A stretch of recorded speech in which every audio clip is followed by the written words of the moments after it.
Continuando, prosseguindo a nossa meditação no grande plano de salvação que Deus tem para nossas vidas, que nós tenhamos a compreensão aqui de Gênesis capítulo 3, verso 5, que fala que de ti,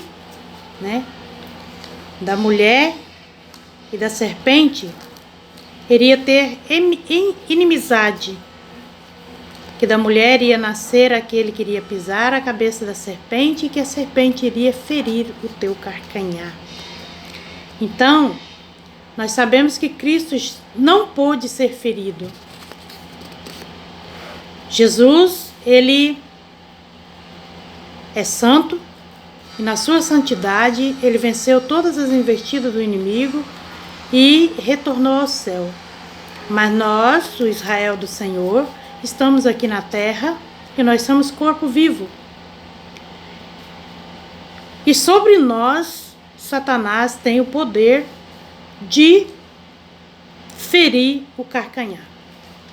Que nós possamos estar cada vez mais nos adentrando ao Senhor para que nós possamos ser santificados por Cristo e que aquele pedido que ele fez ao Pai, que não venhasse nenhum mal sobre nós, que nós possamos ser abençoados por Ele de tal modo e protegidos por Deus, que o inimigo não venha ter nenhum poder de ferir-nos a ponto de nos matar. Porque nós sabemos que a pessoa que é ferida por uma cobra muito venenosa, dependendo do lugar que é ferido, ali, aquele local, ele tem que ser retirado, feito uma espécie de uma cirurgia, e arrancado mesmo fora dali daquele lugar, e muitas das vezes pegado até parte do corpo de outro lugar para fazer enxerto naquele lugar, porque aquele lugar apodrece de uma tal maneira que não consegue mais ser recuperado. Então nós, como cristãos, nós devemos ter muito cuidado para que a serpente não venha nos afetar com o seu veneno a tal ponto que nós venhamos ser preciso ser retirado do corpo. Mas que em Deus nós possamos permanecer firme, fiel, e nos encontrarmos aprovados por Deus no dia do arrebatamento. Amém? Então vamos prosseguir aqui. Agora vamos ler Gênesis capítulo 2, versículo 22, onde diz assim: E da costela que o Senhor Deus tomou do homem, formou sua mulher e trouxe a Adão. Então nós vimos aqui que foi de Adão, da costela de Adão, Deus fez Eva. Um plano magnífico, um plano perfeito, que nós vemos que no nosso tempo os homens vivem manipulando e pesquisando para conseguir fazer isso que Deus fez. Eles querem tirar células dos nossos corpos para poder formar outras células no intuito de usar para algum tipo de enfermidade. E aqui nós vimos que Deus, no seu poder tão grande e maravilhoso, da costela de Adão, ele fez Eva. E nós sabemos que Eva, ela é representada como a igreja, como a Israel do Senhor. Muitas pessoas não entendem por que que Eva comeu a fruta, por que que Eva desobedeceu. E em lugar nenhum na Bíblia está escrito que Eva pecou. Ela fala, o homem pecou. O pecado de Eva foi imputado a Adão. Mas nós vemos nesse plano de salvação do Senhor que Adão representa Cristo. Então, por isso que o pecado de Eva foi colocado sobre ele. Ele levou a responsabilidade, porque ele era o cabeça. Ele, como cabeça de sua esposa, ele deveria estar atento a tudo que ela estava fazendo.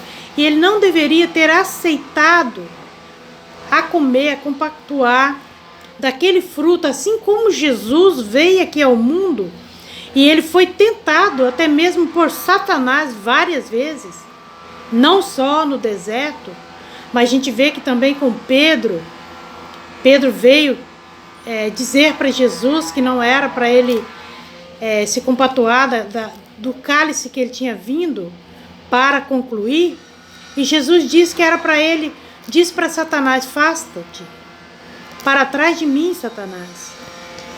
Aqui Adão, ele não teve maturidade espiritual para não pecar.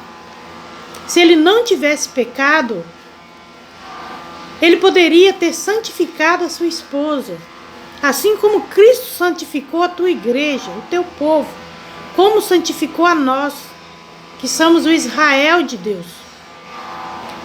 Por isso que Adão levou o pecado sobre ele, assim como Cristo levou o nosso pecado. Nós, muitas das vezes, por ironias e por não entender, muitas e muitas pessoas ficam: mas se Eva não tivesse pecado. Mas eu digo: e nós pecamos? E você peca? Nós que já aceitamos Jesus como nosso único e Salvador, nós estamos isentos. Nós não estamos isentos do pecado, mas nós estamos sujeitos ao pecado por acidente, não por prática, mas porque nós já temos o conhecimento. E assim está escrito que nós não devemos dormir sem antes dar o perdão ou pedir o perdão. Então nós devemos sempre estar atentos para fazermos o nosso pedido de perdão ao Senhor, porque Jesus, ele se fez maldito por nós. Ele levou sobre a cruz o nosso pecado. Pai, por que me abandonaste? O Pai não abandonou Jesus ali naquele momento, jamais ele abandonaria seu filho. Ele não abandonou Jesus, mas ele abandonou o nosso pecado. Porque ali na cruz estava todos os pecados. O pecado da humanidade estava sobre Jesus. Ele não era pecador, mas ele estava com o pecado da humanidade sobre ele. E Deus é santo. Ele não compactua com o pecado. Ele não permanece perto do pecado. Ele não suporta o pecado. Mas Jesus sabia do propósito. Por isso que ele diz: Pai, agora está consumado. A ti eu entrego o meu espírito. Ele aspirou. Ele diz: aqui eu te entrego, Pai. E naquele momento ele parou de respirar. Mas ali quem estava era eu, é você. Já pensou nisso? Já pensou por que Adão foi amputado sobre ele o pecado? Porque assim como o nosso pecado foi jogado sobre Jesus, assim também o pecado de Eva foi sobre Adão. Eva representa a igreja. Adão representa Cristo. Jesus representa Israel celeste. Jesus representa a Jerusalém celeste, E nós representamos a Israel de Deus aqui na terra. Que nós possamos procurar mais meditar na palavra do Senhor, para que Deus esteja nos revelando os mistérios da tua palavra, porque é grande o mistério de Deus, muito grande, assim como Paulo falou, grande é esse mistério. Amém?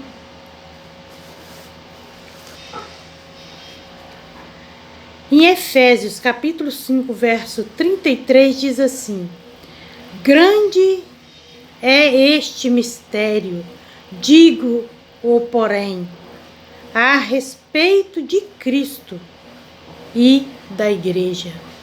Aqui, depois que Jesus diz ali tudo que ele tinha que dizer para a família, para o esposo, para a esposa, ele vai e termina dizendo: grande é este mistério, digo-o, porém, a respeito de Cristo e da igreja. Você, irmão, você que está aí, pega lá Efésios capítulo 5, verso 32, capítulo 5, todo o capítulo 5, estuda todos aqueles mandamentos que está ali. Toda aquela palavra que Paulo deixou escrita ali para você ver.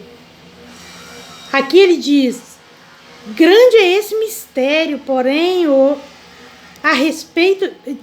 digo a respeito de Cristo e da igreja.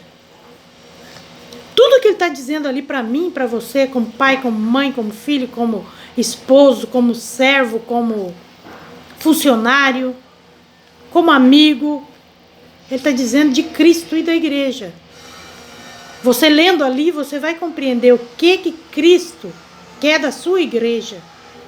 Porque assim como Cristo doou até o seu último suspiro, sua última gotinha de sangue, para libertar a sua igreja, assim nós, como igreja, devemos fazer por aqueles que ainda não estão no mesmo corpo de Cristo. Amém? 1 Pedro 2, 9 e 10 diz assim: mas vós sois a geração eleita, o sacerdócio real, a nação santa, o povo adquirido, para que anuncieis as virtudes daquele que vos chama das trevas para a sua maravilhosa luz. Vós que em outro tempo não ereis povo, mas agora sois povo de Deus, que não tenheis alcançado misericórdia, mas agora alcançastes misericórdia. Aleluia! Glória a Deus! Gente, isso aqui é magnífico. Então aqui Pedro, o que ele está falando aqui, essas palavras que ele está falando aqui, ele tirou de Oséias. Vós que não sois meu povo, agora sois meu povo. Vós que não sois mais o povo adquirido. Lá fala de quem? Lá fala de Efraim. Quem é Efraim? É o filho de José. Quem é José? É o filho de Jacó. Quem é Jacó? É aquele que teve seu nome mudado. Agora não chamarás mais Jacó, mas sim Israel. Então aqui está falando: vós, Israel, que foi separada de Judá, vós que foi eliminada do povo, sameada entre as nações, agora tem a oportunidade, através de Cristo, de ser reunida novamente, de ser enxertada em Jesus, que é o Todo-Poderoso, aquele que veio, aquele que tem a coroa da vitória, aquele que está com cetro e com o legislado. É tu, ó Israel, geração eleita, povo escolhido. Não há como negar que nós somos o Israel de Deus aqui na terra. Porque somos.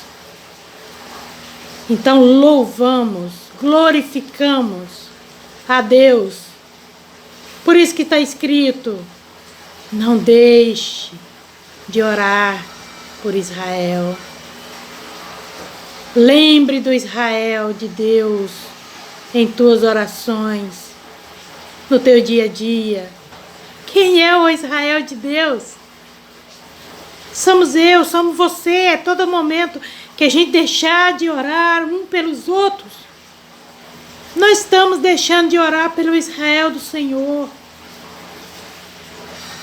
Nós somos a nação